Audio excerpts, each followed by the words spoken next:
Evet arkadaşlar, herkese merhaba. Vurma Meto'yla kanalına hepiniz hoş geldiniz. Bugün sizlerle 450 SR hakkında konuşacağız. Hepiniz çok merak ediyorsunuz. Motorla ilgili sürekli herkes bir şeyler soruyor.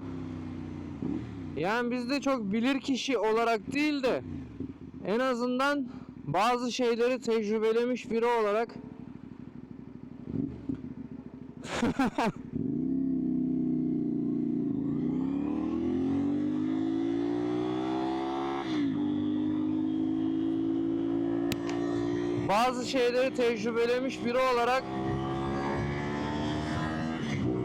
size anlatmak istiyorum.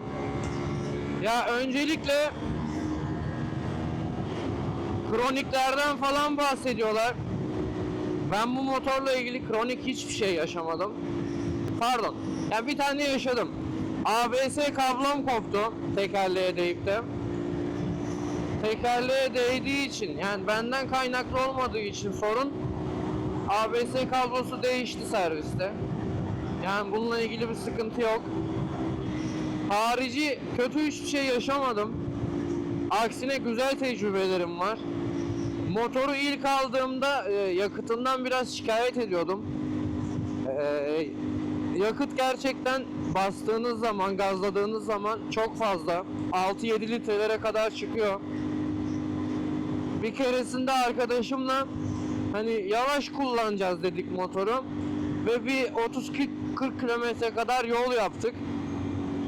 O yolda ben bu motora 3.5'da yaktırdım. Yani 100'ü 110'u falan geçmediğimde 3.5'da yaktı. Hani düzgün kullanırsanız, devrini yakalarsanız, hızı abartmazsanız açıkçası ağam şam çok yakan bir motor da değil. Yani tamamen yakıt muhabbeti sizin insafınıza kalmış. Motora ne kadar yükleniyorsanız o kadar çok yakıyor.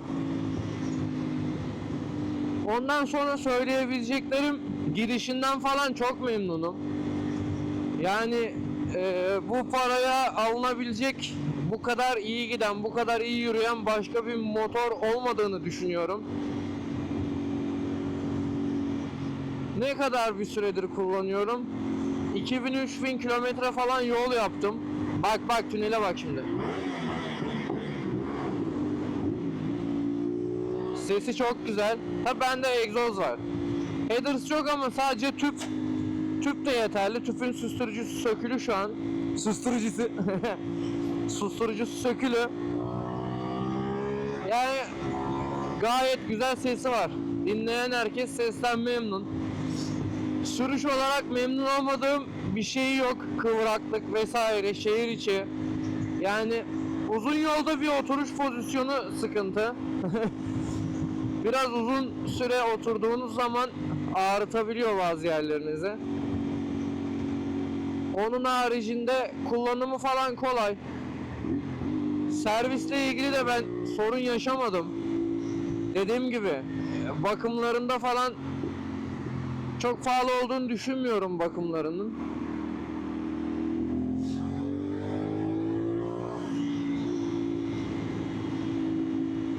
Biraz sürelim bakalım. Yola odaklanayım şimdi biraz. Şuradan şöyle geçelim. Araba yolda kalmış. Motorla ilgili ne anlatayım size, neyi merak ediyorsunuz onu düşünüyorum şu an. Bana ne gibi sorular geliyordu diye. Yakıt tüketimini konuştuk. Köpek gibi gazlarsanız 6-7 litre, ben size söyleyeyim. Ama ben bu motoru düzgün kullanacağım, 100-110 arada sırada gazlayacağım derseniz 3.5-4 litre bile yaktırabilirsiniz. Ki ben yaktırdım, denendi. 30-40 kilometre bir yolun ortalama verisi. Yakıt tüketimi böyle. Sürüşü zaten anlatmaya gerek yok. Süren herkes mest oluyor, beğeniyor. Sürüşünde hiçbir sıkıntı yok. Egzoz sesi çok güzel. Sadece bir tüple Headers falan olmadan gayet tatmin edici bir sesi var.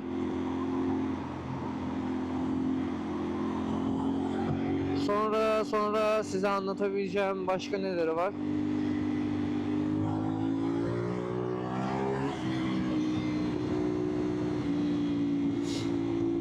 Yola da odaklanmaya çalışıyorum. Biraz trafik var. Anlatırken yoldan biraz bağlantım kopuyor gibi hissediyorum.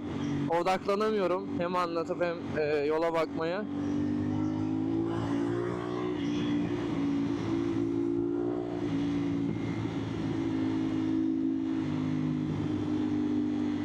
Kaskımda pin lock yok. Acayip zorlanıyorum şu an. Siz ses almayın diye vizörü kapatıyorum. Vizörü kapattığımda da içerisi buğu oluyor. Üstelik şeffaf vizör de değil. Şu an Iridium Blue vizörüm var kaskımda. AGV kaskımı bilen biliyordur. Ondan sonra görmekte gerçekten zorlanıyorum şu an akşam vakti. Ama yine de ya görünüyor. Akşamda bir karanlık söz konusu değil yani. Öndeki Forza arkadaşım bu arada. Bakalım öne geçti, yetişelim hemen ona.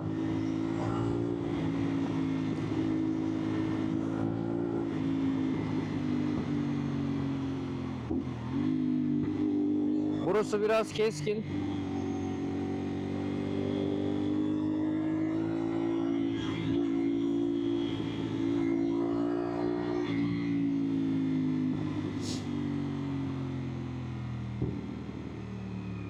Lan nereye kamyon koymuşlar?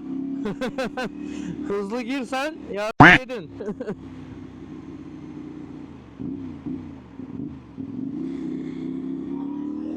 Biraz vizörü açacağım ya, önümü göremiyorum.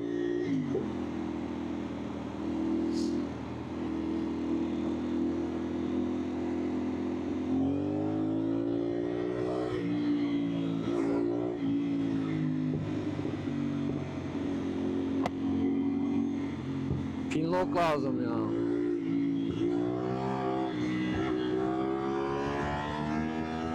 Biraz trafik yapalım.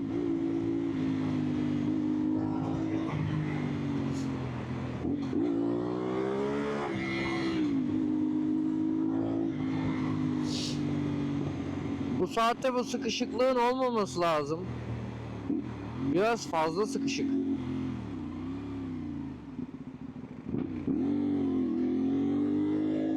Durma noktasına geliyor bazen, baksana.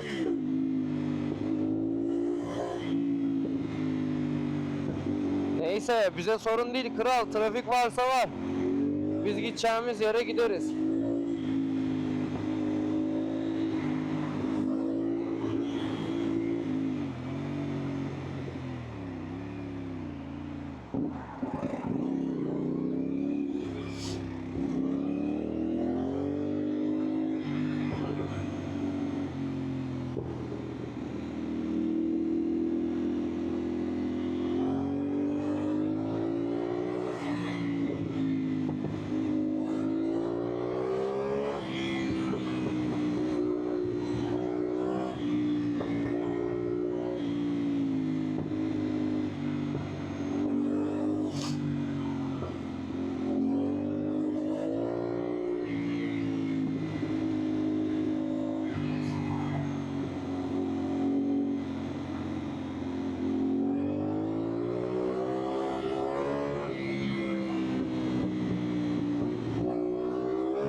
Patlat!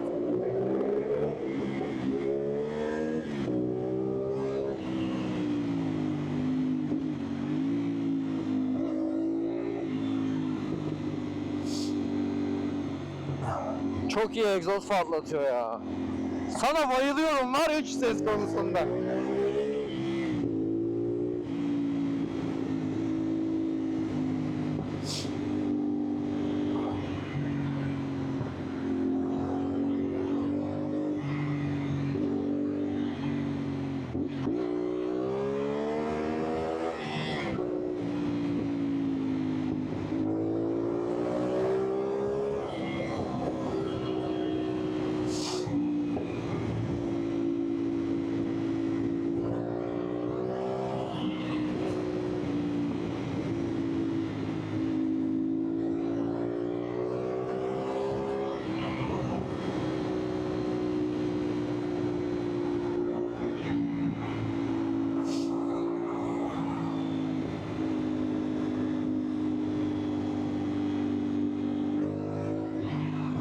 Trafiğe odaklanmam lazım.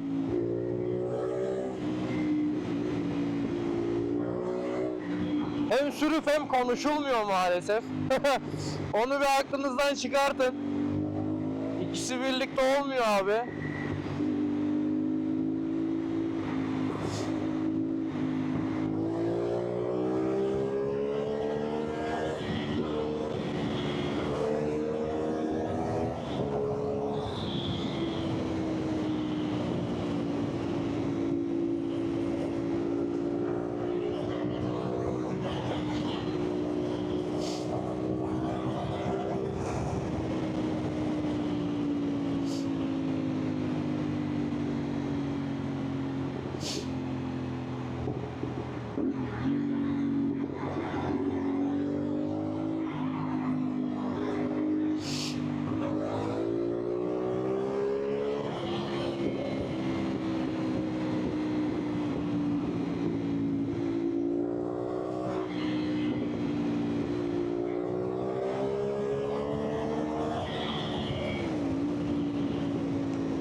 Harika!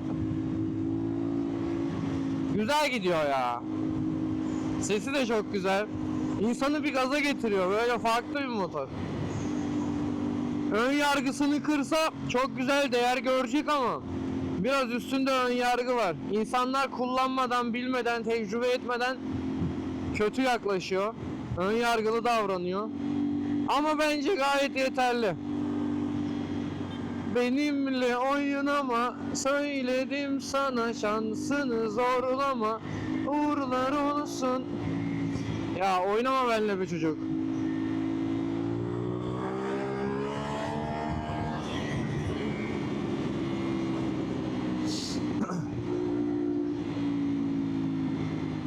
Çok tehlikeli hareketler yapıyor.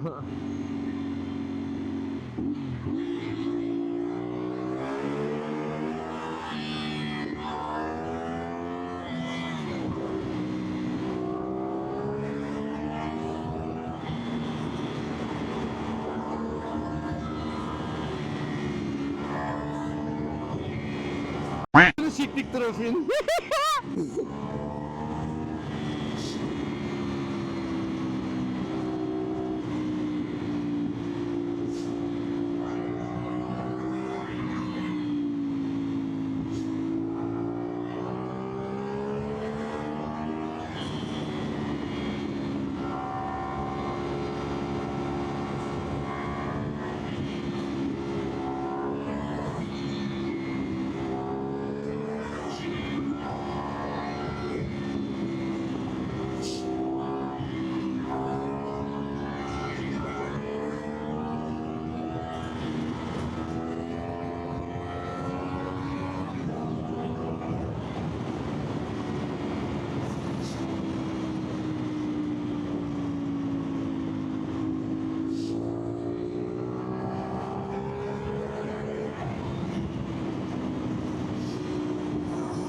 ...450 Hisar'la ilgili merak ettiklerinizi yorumlara yazabilirsiniz, tamam mı? Hepsini cevaplamaya çalışacağım. Videom bu kadar. İzlediğiniz için teşekkür ederim. Bay bay.